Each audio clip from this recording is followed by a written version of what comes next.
Hi students, welcome to lesson 9, Modern Sociological Theories, Harry Braverman's Labor and Monopoly Capital and Maslow's Theory of Industrial Management. Let us start with introduction.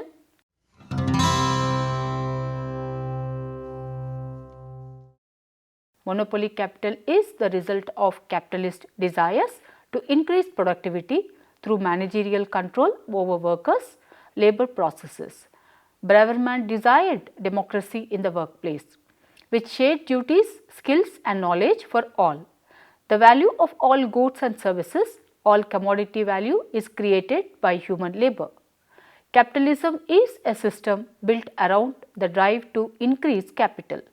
In order to expand his capital, the capitalist invests in the purchase of labor. The capitalist then attempts to get more value out of this labor than he has invested in it.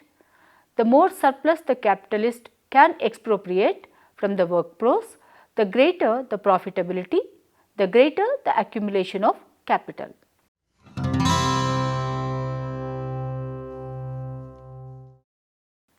Now, let us look into the objectives.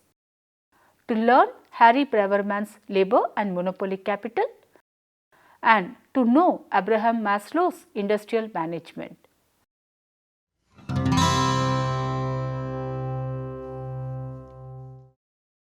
Now, Harry Braverman, 1920–1976, born in New York City, spent his entire life working for the increase of socialism. He believed in a Marxist system for society and in that workers should not yield power and there should be no distinction between classes. Labor and monopoly theory. Braverman's work starts with an identification of facts of the human workplace. He distinguishes between labor and capacity to work and labor power or actual work done. In Braverman's opinion, labor, that is one's work capacity, is never bargained. It is only labor power, the actual work one does, that is sold in the work contract. Labor is an infinite commodity, but labor power is finite. He also suggests that the desire to labor is innately ingrained in humans. A human's reasoning abilities makes work a purposeful action. Management is represented as the upper class in the Marxist conflict between the classes. The workplace struggles were caused by the few, that is the management controlling the many workers. Braverman relates this to capitalism, in which self-interest is key to all labor processes. He notes that capitalistic division of labor goes against nature. Braverman overtly connects sociology with economics by pointing out the impact capitalism had on family life and traditional agricultural endeavours. Braverman goes on to discuss the growing working class population in the country.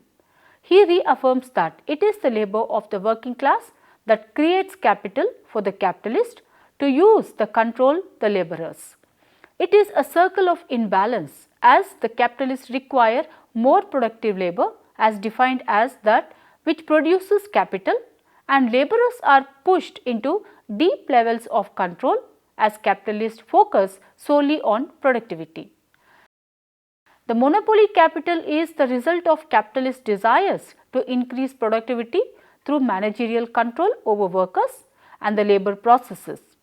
Braverman desired democracy in the workplace with shared duties, skills and knowledge for all. In 1974, Harry Braverman published Labor and Monopoly Capital, an analysis of the impact of capitalism on work in 20th century America. Using the concepts and theories developed by Marx in the first volume of Capital, Braverman's book was a biting critique of the growing degradation of work in America. A large part of Braverman's argument centered on the de-skilling of jobs in a capitalist economy in a systematic effort to more efficiently control and coordinate problem, a study of the objective conditions of the working class and is identical to the task Marx set for himself in the first volume of Capital. The value of Braverman's work is that it applies Marx analysis to American society in the first two-thirds of the 20th century and further renders Marx truly accessible to a modern audience. It is a very successful work on both counts, and the value of all goods and services, that is the all commodity value, is created by human labor. Capitalism is a system built around the drive to increase capital. In order to expand its capital, the capitalist invests in the purchase of labor. The capitalist then attempts to get more value out of this labor than he has invested in it. The more surplus the capitalist can expropriate from the workforce, the greater the profitability and the greater the accumulation of capital. For the purchase and sale of labor power to become widespread in a society, three conditions need to be met. 1. Separate workers from the means of production. 2. Free the worker from serfdom or slavery, allowing them to sell their labor. 3. Establish an economic system in which individuals strive to increase their investment. The more the manufacturing process can be broken up into simple, discrete tasks, and the more of these tasks that can be assigned to separate workmen, the greater the resulting productivity. The detailed division of labor has organized the labor market according to the interest of the purchasers of labor power, not the sellers. It significantly boosts productivity, lowers wages, and greatly extends the capitalist control over the pace and process of labor. The detailed division of labor underlies all relations between capitalist and labor. Under capitalism, labor becomes a commodity to be sold on the market. In fact, labor power is the only commodity that the worker has to exchange for necessary goods and services. Even today, the process continues in areas far removed from manufacturing. Jobs are continually broken up into simple tasks, and the special skills and the knowledge and control are reserved for those at the top of the hierarchy. To do this, the capitalist class has created jobs that use men and women in inhuman ways, separating their labor power from their critical facilities. That the process is repugnant to the workers is apparent from the high absentee rates, widespread job dissatisfaction, early retirements and alienation. The thrust of the critic, however, does not rely upon such indicators, but rather on the objective conditions of work itself. Real skill replaced by manual dexterity, conception and thought is removed from execution. Control of action and pace is removed from the worker and placed in management. Historically, one of the pools of newly created labor power was the peasantry. Various land reforms and technological innovations moved peasants off the land, and in Western Europe, to survive they had to turn to new industrial production. This process is almost complete in hyper-industrial societies, but it is in the beginning stages in the global south. Freeing from slavery or serfdom separates individuals from their traditional means of livelihood. It also means they enter the labor market with nothing to exchange except physical labor. To make a profit, the capitalist must employ human labor to create value in commodities. This happens in a big way with the rise of industrial capitalism in later half of the 18th century, and with the establishment of a labor market, the worker enters into employment because there are few other options to make a living. The capitalist enters into the relationship to make a profit, and that is the heart of it. The working life of the vast majority in capitalist society is dominated and shaped by the needs and interests of the capitalist class. Primary among these interests is to expand capital, to maximize profit, and it is this aspect which dominates in the mind and activities of the capitalist, into whose hands the control over the labor process has passed. The management has the problems of coordinating supplies, scheduling, work assignments, records, payrolls, sales and accounting. Also, with the rise of more complex production processes, the need for managerial coordination increases. The capitalist problem of management is different in kind. However, in that the capitalist is working with free labor in a system of constantly expanding technology and spurred on by a driving need to expand production and profitability. The capitalist problem of management is rooted in buying and selling of labor.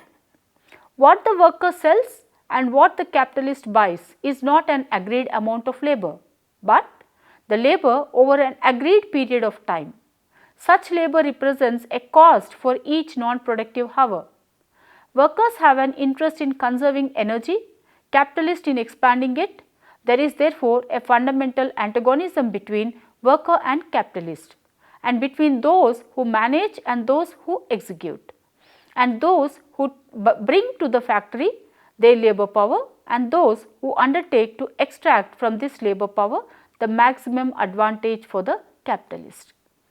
The earliest and perhaps most important principle of the capitalist mode of production, Braverman states, detailed division of labor, the social division of labor, or the breakdown of the social labor on the basis of craft specialization has existed in all known societies.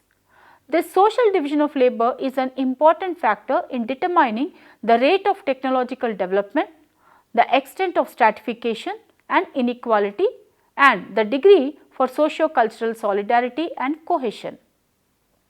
The division of labor, on the other hand, is a very different phenomenon. The detailed division of labor breaks the manufacturing of a product down into simple discrete steps and then assigns each task to an individual workman. The more the manufacturing process can be broken up into simple discrete tasks and the more of these tasks that can be assigned to separate workmen, the greater the resulting productivity. The breakdown of work into detailed tasks is something that workmen often willingly do to suit his own needs. Rarely, however, will the workman take the next step on his own, that is, rarely will he voluntarily become a lifelong detail worker. Such a work role calls for the endless repetition of performing a simple task. However, the capitalist has no problem in taking the second step by assigning the individual task to separate workers. The fact that the resulting jobs are mind numbing, devoid of variety, human initiative and thought and any sort of skill save perhaps manual dexterity does not enter into equation.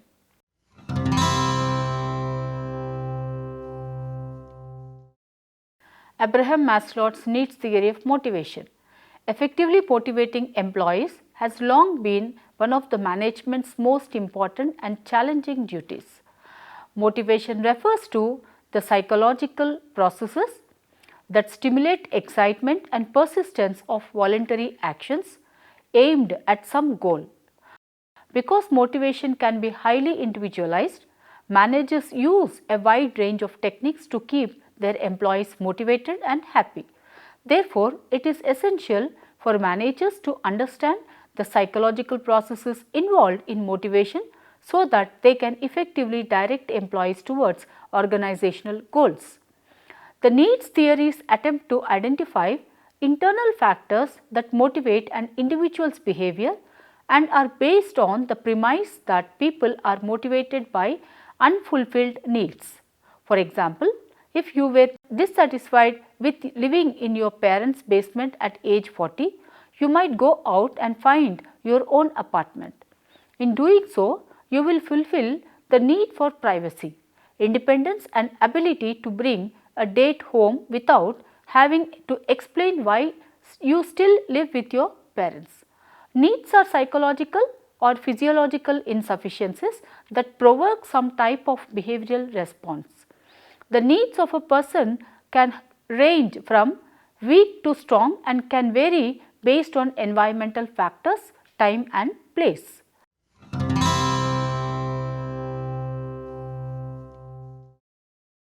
Maslow's hierarchy of needs theory. One of the most popular needs theories is Abraham Maslow's hierarchy of needs theory. Maslow proposed that motivation is the result of a person's attempt at fulfilling 5 basic needs: the physiological, safety, social, esteem and self-actuation.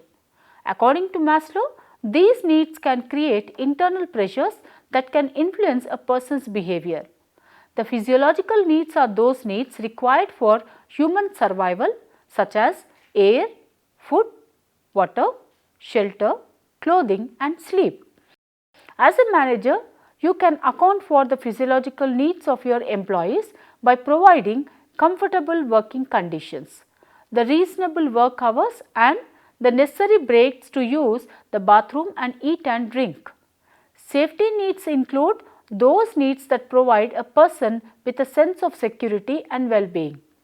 Personal security, financial security and good health and protection from accidents, harm and their adverse effects are all included in safety needs.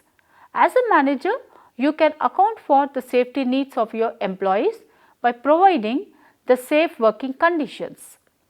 To secure compensation such as salary and job security, which is especially important in a bad economy. Social needs, also called love and belonging, refer to the need to feel a sense of belonging and acceptance. Social needs are important to humans so that they do not feel alone, isolated and depressed. Friendships, family and intimacy all work to fulfill social needs. As a manager, you can account for the social needs of your employees by making sure each of your employees know one another, encouraging cooperative teamwork, being an accessible and kind supervisor and promoting a good work-life balance. Esteem needs refer to the need for self-esteem and respect, with self-respect being slightly more important than gaining respect and admiration from others. As a manager, you can account for the esteem needs of your employees by offering praise and recognition when the employees does well and offering promotions and additional responsibility to reflect your belief that they are a valued employee. Self-actualization needs describe a person's needs to reach his or her full potential. The need to become one is capable of is something that is highly personal. While one might have the need to be a good parent, you might have the need to hold an executive level position within your organization. Because this need is individualized, as a manager, you can account for this need by providing challenging work, inviting employees to participate in decision making and giving them flexibility and autonomy in their jobs. As the name of the theory indicates, Maslow believed that these needs exist in a hierarchical order. This progression principle suggests that lower level needs must be met before higher level needs. The deficit principle claims that once a need is satisfied, it is no longer a motivator because an individual will take action only to satisfy unmet needs. If you look at this pyramid, you can see how Maslow's needs are organized with basic physiological needs such as air, food, water and sleep at the bottom and the idea of self-actuation or when a person reaches the full potential in life at the top. Again, according to Maslow, before a person can take action to satisfy a need at any level on this pyramid, the needs below it must already be satisfied.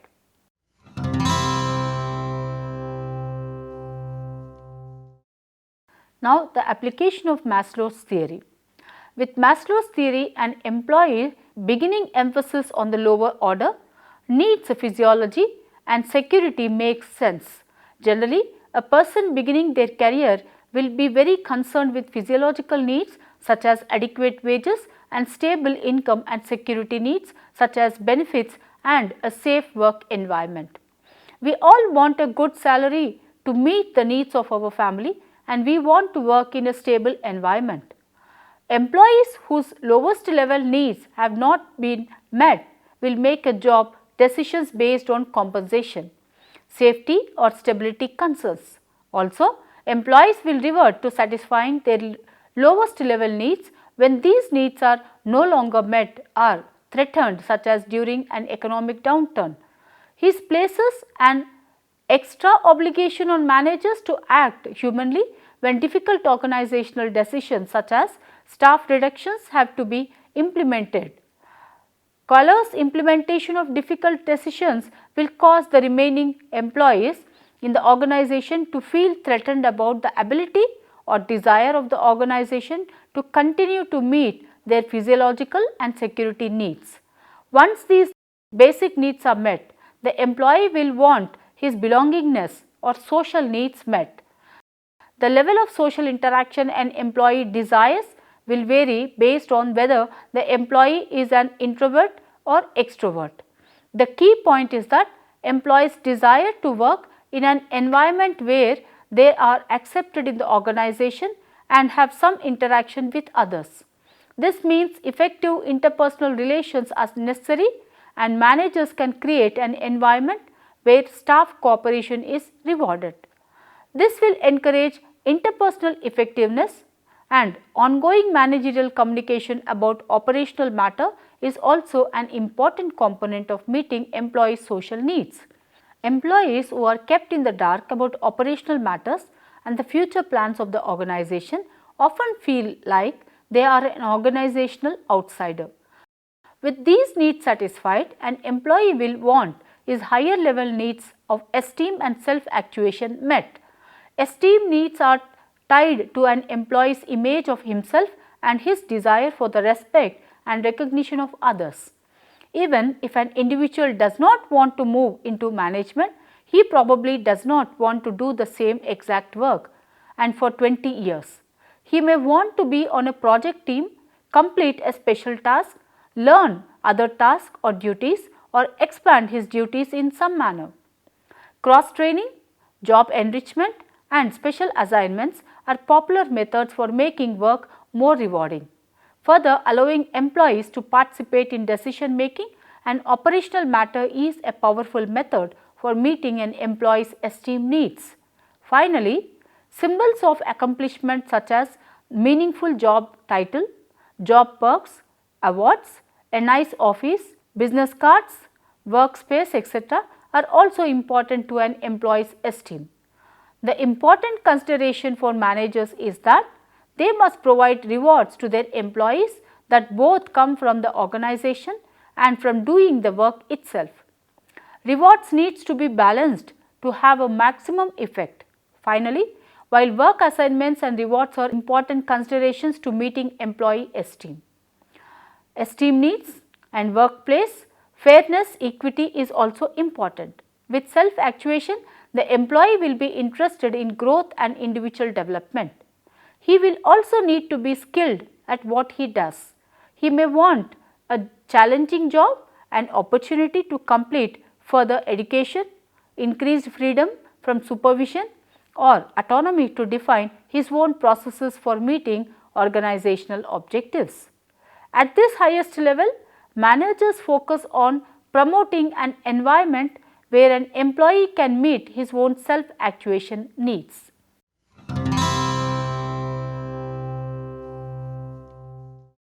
To sum up the lesson, Braverman's work starts with an identification of facts of the human workplace. He distinguishes between labor and capacity to work and labor power or actual work done. One of the most important popular needs theory is Abraham Maslow's hierarchy of needs theory.